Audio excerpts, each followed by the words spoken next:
is suing his family friend, Brandon Foreman, for the cost of 4 pigs, a hog waterer, and lost wages. Court come to order. All rise. Have a seat, please. Hello, Judge. Case 2181, Moore versus Foreman. Thank you. You're welcome. Mr. Moore, you're suing the defendant because it is your claim that you sold him, I believe, 4 piglets, and he never paid you for them. Yes, Your Honor. That's what the case is about. Now, tell me where you live. I live in Pinehurst, but outside of Pinehurst, south, in a valley. Pinehurst is where? In Idaho. So you live in Idaho. Is Yes. that a farming community? Yes, small. Who do you live there with? Me, my mom, and my sister.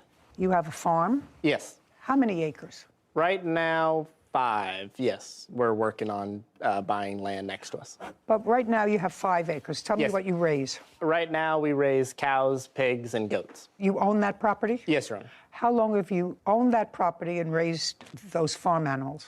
Lived on the property my whole life, raised farm animals since I was about 16. And you sell them for what?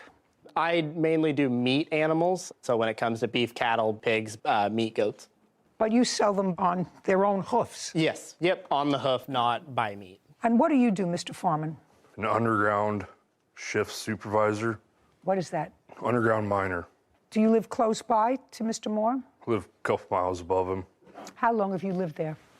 going on 5 years. Tell me what interest you have in pigs. Me and my buddy, we have a hobby, so to speak. He has cattle at his place, and I have raised pigs at mine. How many acres is your house? Just over 5. All you raise are pigs. Correct. And I assume you sell the pigs for meat. Correct. When was the first time, Mr. Foreman, you purchased pigs from Mr. Moore? Probably 2 years ago now. Okay, how many did you purchase? The first time, First time. I think there was 3. How much did you pay for them? I don't recall. Well, how much would 3 piglets be? I want to say it was 400 and some change. For 3. Correct. Okay, that was a couple of years ago. Correct. Did you sell those pigs? Correct. They're not part of your current lifestyle. No, nope. And you keep them for how long before you sell them? Until they make a certain weight, about 250, 280 pounds. Now, when you buy them from the plaintiff or from anybody, how big are they? The ones that I purchased from Logan were small, probably 30, 40 pounds maybe. So they must eat a lot for them to get to 250. A lot. And give me some idea, because I really don't know the answer to this question. How much would you sell a 250-pound pig for? If they're totally butchered, cut, and wrapped, it's about $800 to $900.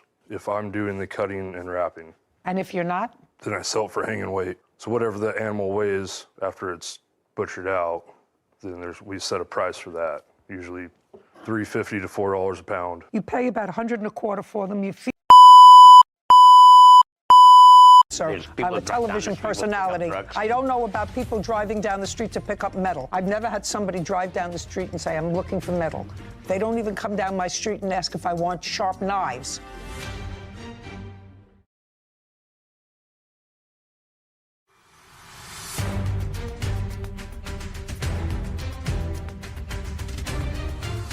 Michael Attar has accused his former clients, Mary and Michael Rhodes, of refusing to pay for demolition work.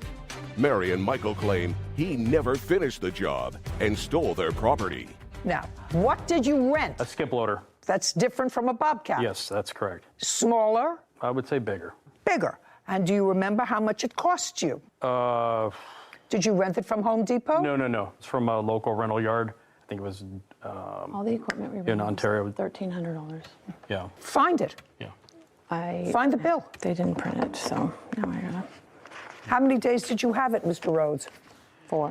I'm dismissing your counterclaim, Mrs. Rhodes. Do you want to know why? Because I asked him a specific question, and you answered. Do you understand?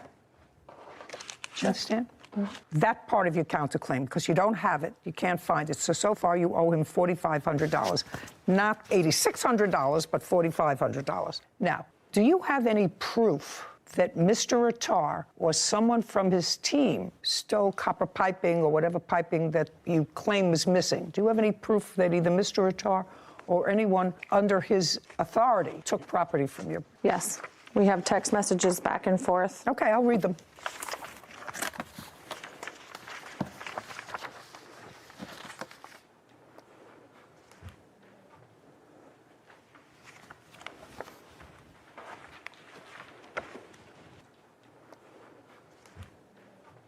Okay, so what you're referring to with regard to the stolen property is you send a picture and there's a little piece of pipe there, one piece of pipe, and you say, Mike, did you or your guys happen to grind off 2 metal poles and concrete blocks? The kids use those for volleyball nets. And he says, oh my God, no, sir, but I'm guessing the person whom I gave my medal to, no problem, Michael, please give, and I don't see the rest of this message. Yes, so that was the beginning of things we noticed that were missing. Oh, I don't care. And If then- this is what you're talking But about? yes, he's saying he let a metal person onto our yard, Okay. and they went and took everything that was metal. Okay.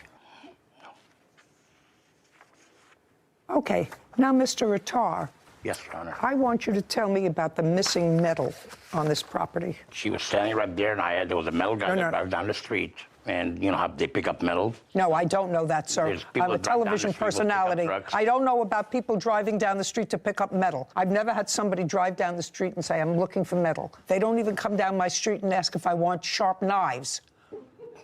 Okay. Do you understand? Very much, Your Do you Honor. understand? Very much, Your Honor. Okay. Who is this person? This person was picking up metal, and I Just a asked for permission. I said, ma'am, Just a could he come second. down the property? Just a second. Yes, ma'am. Was this person picking up metal for nothing? Yes, Just ma'am. a second.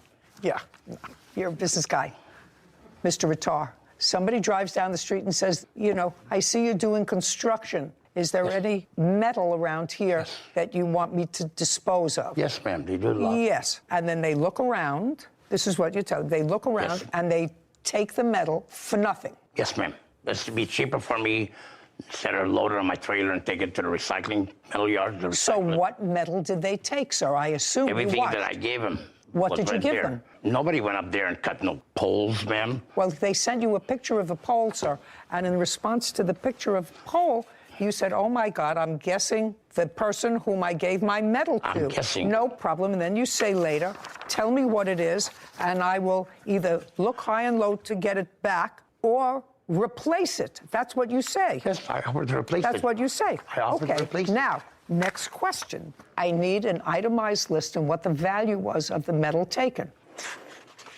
No, there's a list of everything. They're listed in there.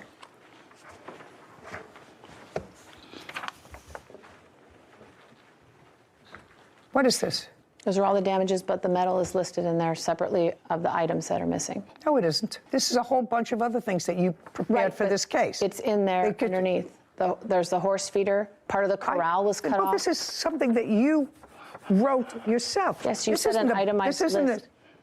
If they took 6 feet of pipe, get me a bill from Home Depot for the replacement of that pipe. Oh, I have, All the bills for the replacement of metal, not what you prepared for this litigation. I'm sorry, I misunderstood. Itemized list.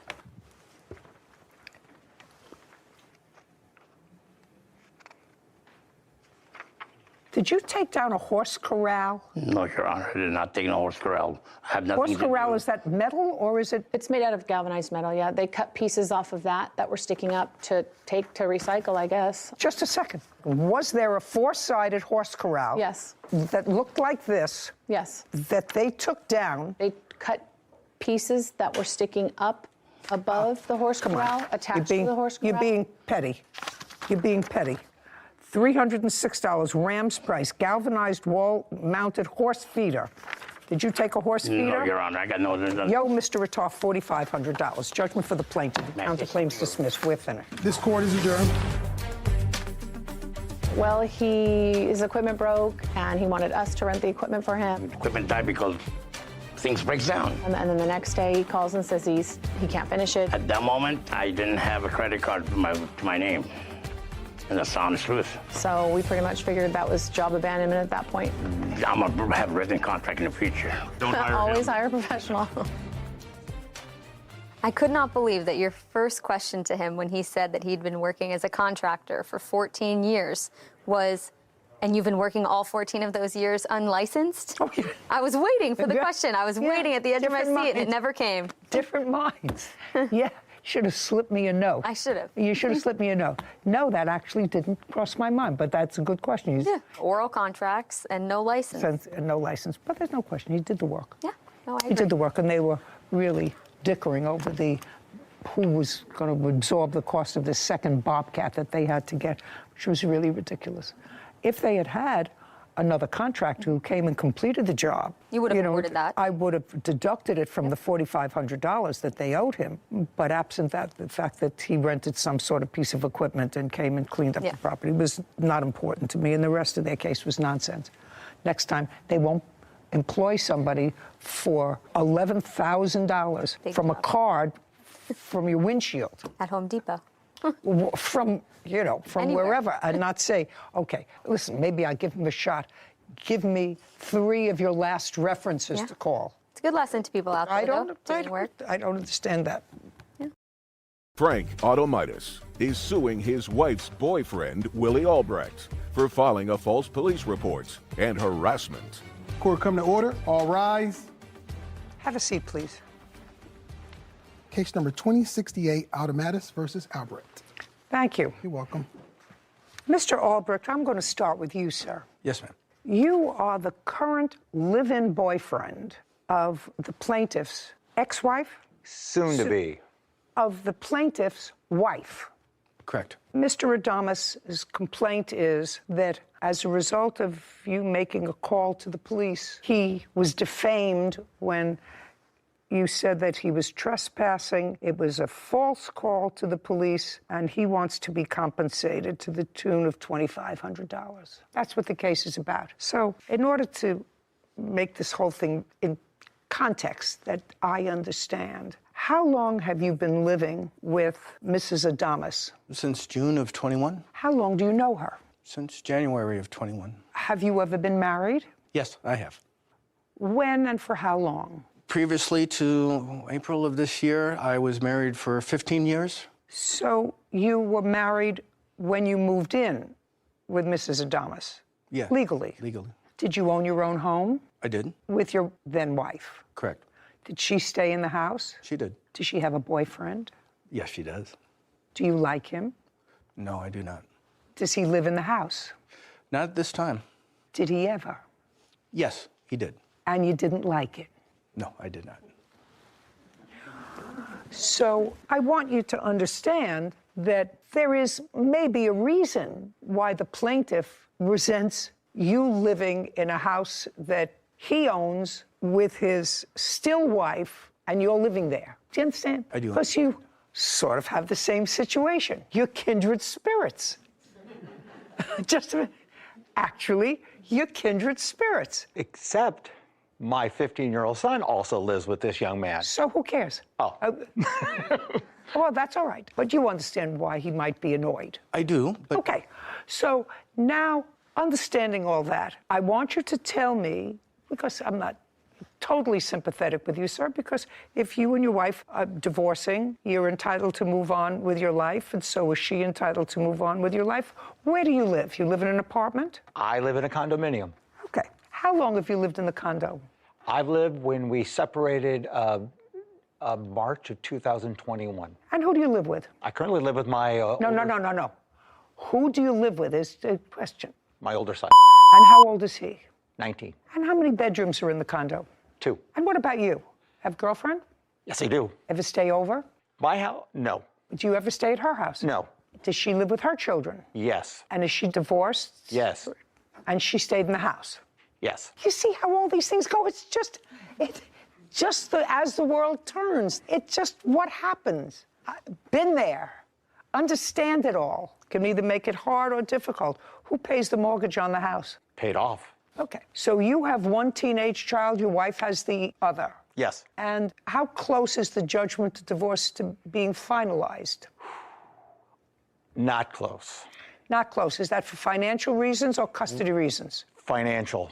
Have to do with the house? Yes. Okay. How much is the house? I'm just fleshing this out. Speculating. Only because I'm a little bit of a yenta. Behind this purple robe is a little bit of a... You know, with the housing market being a CPA, you know, it's hard to say, you have to do, but I would say somewhere... Why don't you give Sarah the address of the house, and we'll tell you what this estimate is.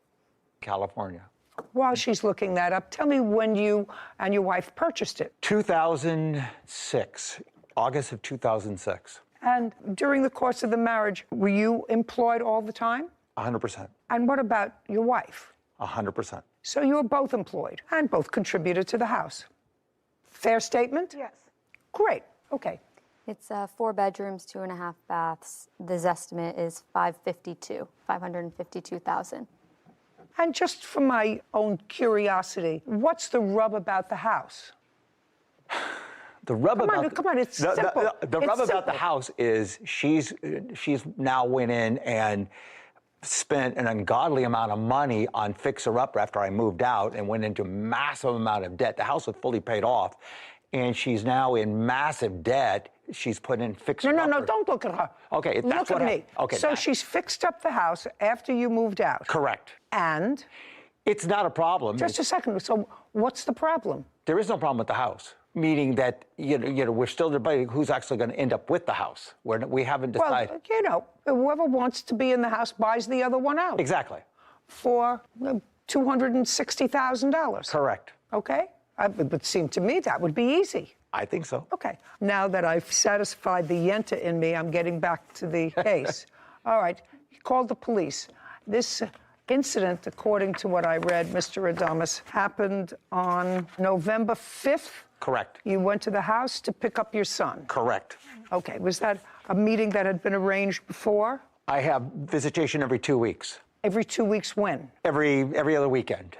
Well, so was this a weekend? Yes, that was one where I was going to go pick him up. Okay. Had you spoken to him? Yes. And so he was expecting you to come at a certain time? Absolutely. What time? Approximately there, we'd arranged about 7:15, that 7:15, 7:30 that night. Okay. And you had visitation fixed by the court, and you had been enjoying that with your son for a period of time? Correct. Okay. What happened when you got there at 7:15? Well, on that particular visit, my wife had taken his key to the house, and I had... No. I told you, don't look at her. Oh, okay. Sorry.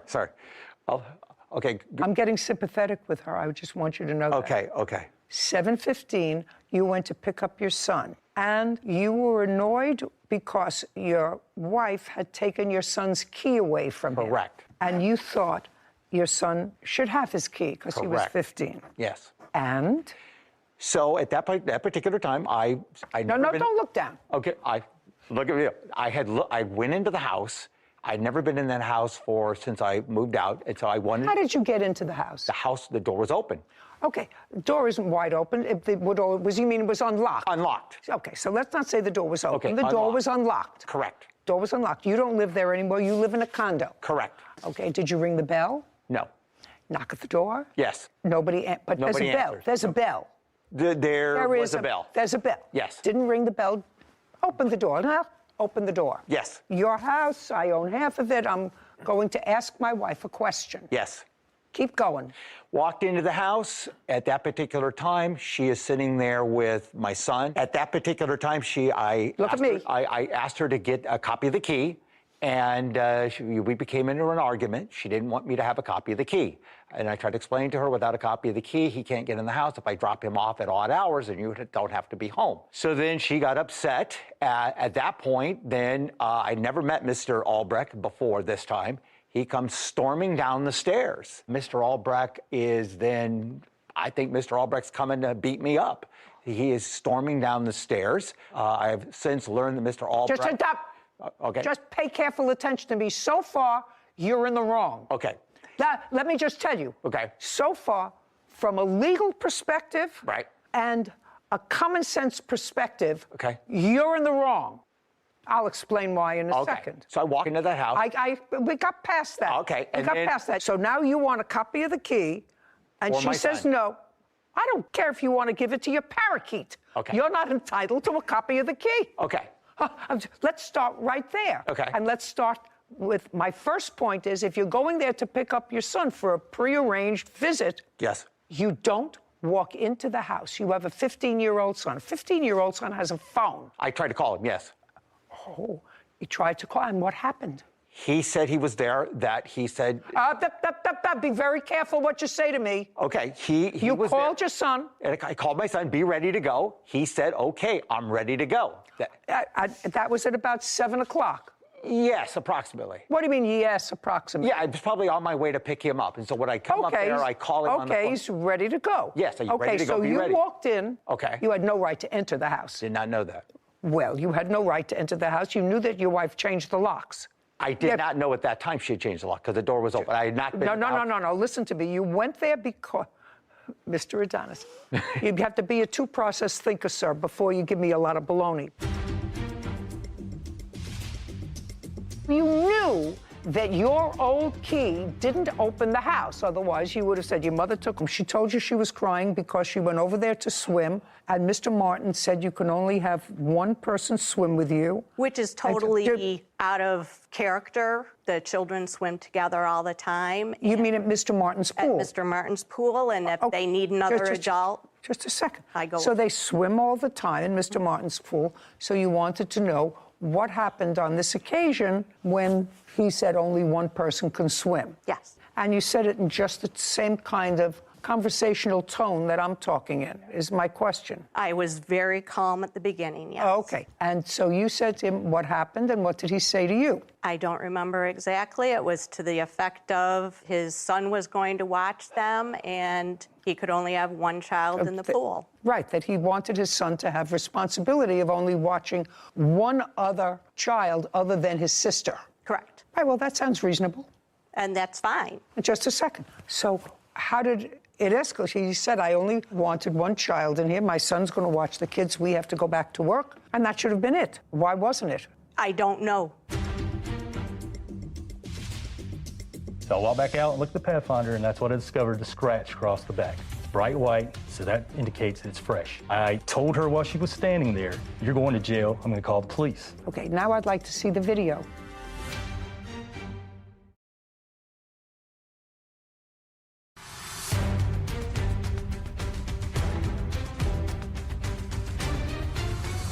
Zachary Martin claims his neighbor, Nancy Morrell, keyed his car and owes for the repairs. Nancy is countersuing for a false arrest and lawyer fees. Now let's get to your version of what happened. Okay, so you said only one child. Her granddaughter went home. Her granddaughter, who's a little girl, is upset. Why can't I go swimming too? I got that. And? This is a lie. Everything she told you is a lie. Just a second. She did not come to my house. Just a second. She did not come to my house. If you say again it's a lie, I'm going to dismiss your case. Do you understand that? Yes. I asked you what happened. She did not come to my house. Okay. Her daughter came to my house. Just a second. You mean her granddaughter's mother? Yes. I never talked to her. Before my daughter went over, I had gone over. She did not. Oh, no, just a second. Yeah. Now I don't believe you, Miss Morrell. Now I don't believe you, madam. I watched your eyes. I just watched it. Now uncross your arms. So, her daughter came over first. No, Yes. I went over. I don't want to hear you. She never came over. The daughter came over. She bypassed my front door and went to the side gate where the pool is. She told my son to go get me. To go get you? To go get me.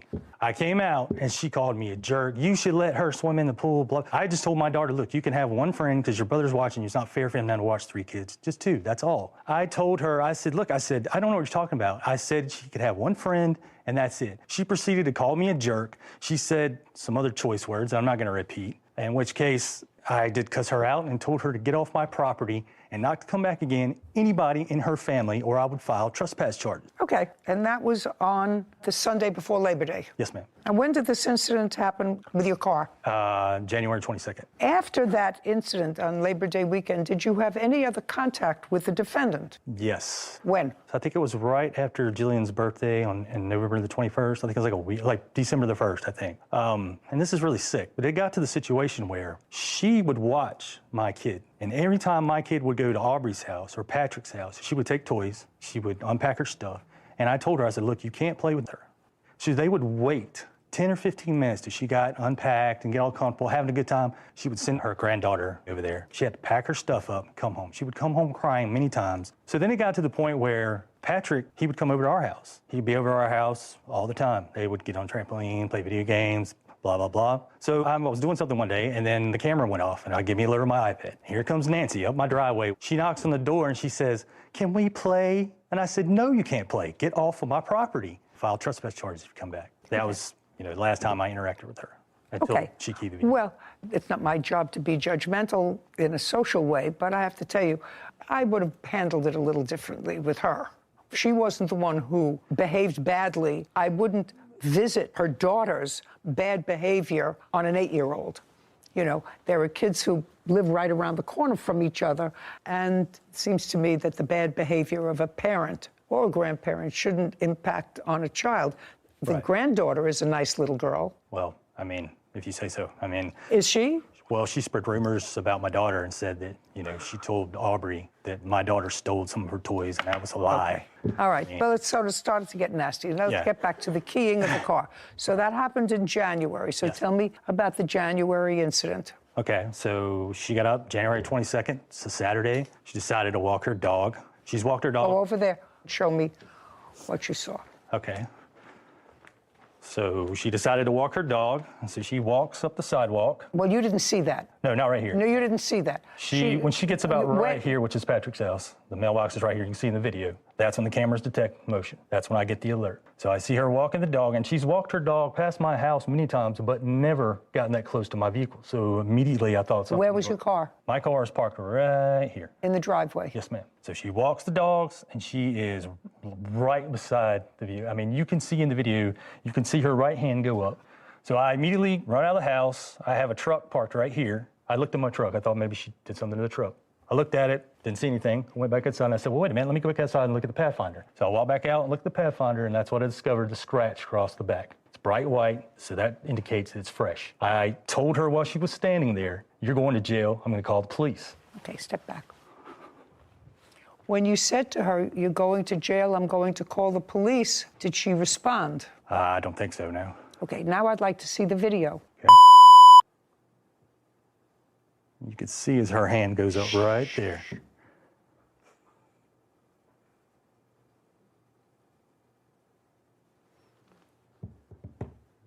I'll take a look at it again.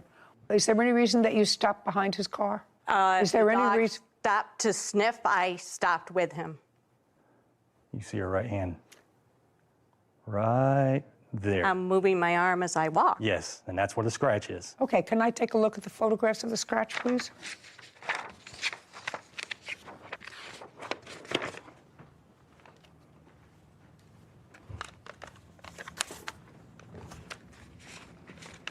Okay, so based upon what you saw, you called the police. And based upon that, the police came, interviewed you, and viewed this tape. Actually, I had contacted the police after he had yelled at me. He's a little incorrect. Could I show you where? Sure. I did walk my dog around here. His cars impede the sidewalk, so I moved. And I had completed my whole route over to about here, and he did indeed come out and yell at me. I caught a few words of it, said I'm walking my dog, waved my arms, and continued on. That's not the first time he has yelled at me as I've been walking, and I went home and I filed an incident report, and I do have that. Just a second. The second time I've been walking and he's come out and yelled at me, it's very unnerving. That's a lie. We're very far. Sorry. It's going to cost you getting your car fixed. It's something you don't understand. I have it. Something you don't understand. I'm allowing both of you to tell me your sides of the story. You can't say that's a lie. Do you understand? Yes, ma'am. I'm not cutting you off. I let you tell me your story, sir. I let you tell me what happened, and I want to give the defendant the same opportunity. You can't interrupt her. Now you understand that? Yes, ma'am. Okay. I will tell you what I don't understand, Miss Morell. You see, if I had got into a kerfuffle with him, which you had, because he said you and your granddaughter, which I actually think was socially wrong with regard to your granddaughter, but with regard to you, he doesn't want you there, right? I wouldn't walk up a cul-de-sac to go past his house. If it were me, I see plenty of space where you can walk. You can cross the street from your house and walk in the street the other way. And then when you come back, you can walk the other way. You don't have to go inside that cul-de-sac to walk anywhere near his house. That's looking for trouble. Can I just say something? About what? The trend that another gentleman, he tried to accuse of scratching his car. Are you her husband? Yes, ma'am. Okay, I'm going to let you stand up now, and you're going to show me where he accused somebody else of keying his car in the back in January. Show me.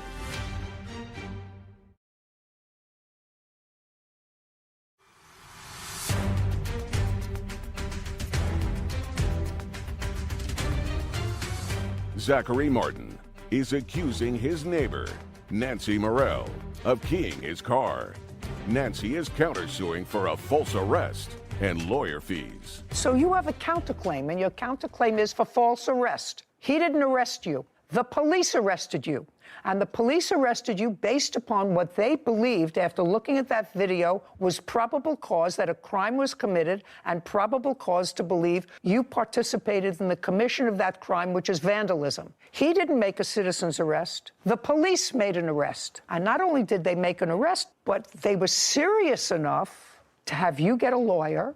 Your counsel went in. I assume your new counsel asked for an adjournment. I assume your new counsel, you were there. I believe so. I was not there, ma'am. I waited out in the hall, and my lawyer represented me. Fine. So I assume that you knew that your lawyer was going to ask for an adjournment. The lawyer didn't prepare you for trial, did he? No. No. Your Honor. So he was.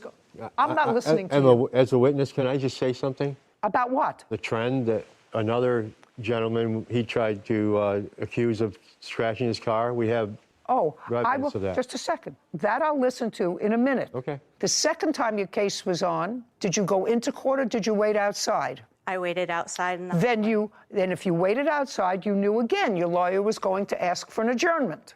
The first time the case was on, did you attend the court hearing? Yes, ma'am. Were you inside the court?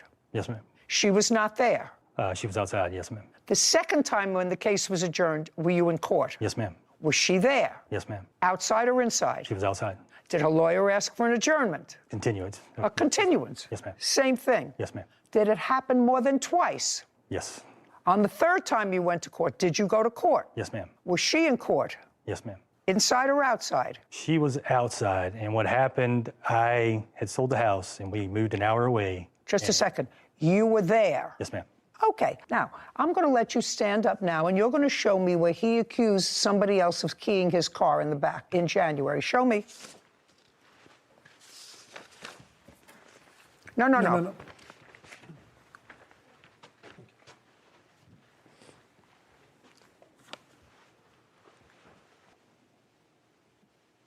Well, this says that on January 18th, which was 4 days before this incident, you reported another vandalism to a Nissan Titan. Yes, ma'am. Is that the car that you saw her key or believe she keyed? No, ma'am, that's a different vehicle. That's what I thought. That's a different vehicle. That has nothing to do with this car. Well, the gentleman that he accused of, he didn't even have arrested or didn't want to press charges. Just a second. Okay, so now I'm going to let you stand up, and I'm going to give you my end of the riot act, because if this is what you're deluding yourself with, I'm going to tell you. He didn't have video of anybody on the 18th around his car. In your wife's case, sir, he had prior experience with her. She had no business walking right in front of the house when there are plenty of other places to walk. If they are not on great terms, he had every right to call the police, show them the video, and they had every right to arrest her. Do you understand that? I understand that, but Good. that doesn't This has prove nothing. that she scratched the vehicle. That doesn't prove that. Just a second. That's what a trial is for, sir. That was up to a jury. What your wife is suing him for is for false arrest. He didn't arrest her. The police arrested her. Now sit. May I see the invoice? Have you had the car fixed? Yes, ma'am. I have an estimate, and I also have the police report. I'd like to see both. I'd like to see both.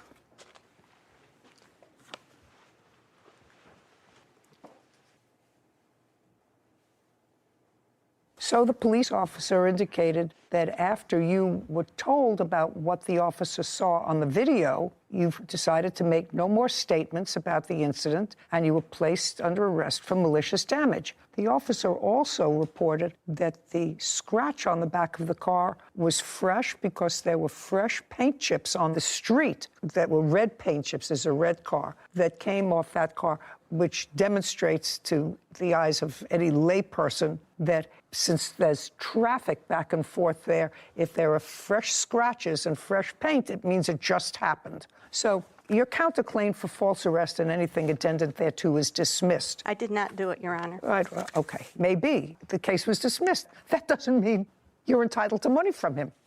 Police had probable cause to believe that a crime was committed and probable cause to believe that you committed that crime. The rest of it is up to a jury. So you have a beef with the police department, not with him. They had an absolute right to arrest you.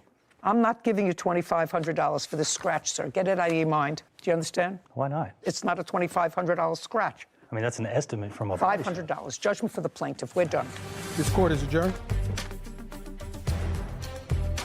Well, she was incorrect because I did not do it. You know, we took an oath when we went inside to tell the truth, and she lied repeatedly, and she got mad at me when I said that's a lie, but it was a lie. That he saw me walking by and looked at the car and said, oh.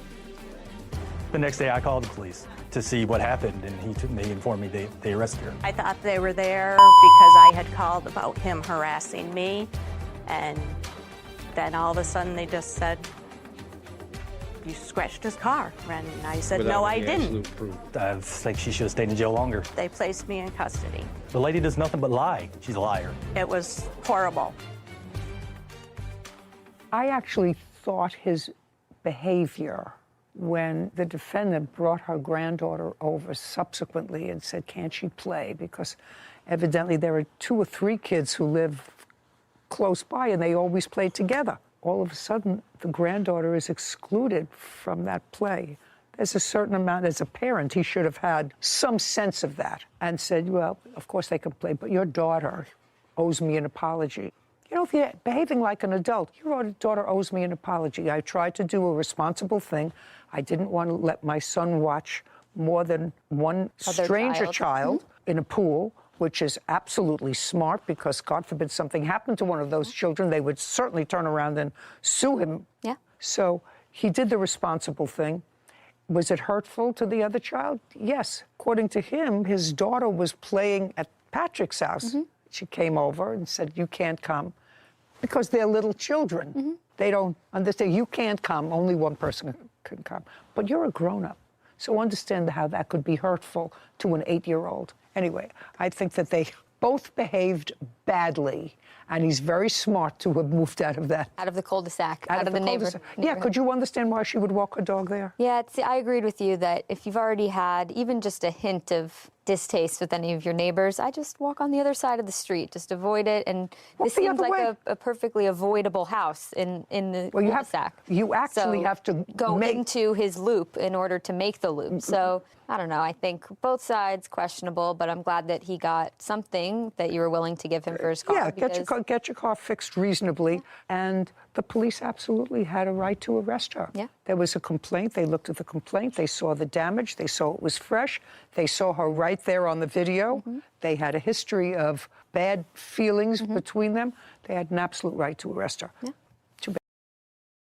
Suing her former employer, Kimberly Stewart, for unpaid wages and defamation of character. Court come to order. All rise. Have a seat, please. Hello, Judge. Case 2103, Horn versus Stewart. Thank you. You're welcome.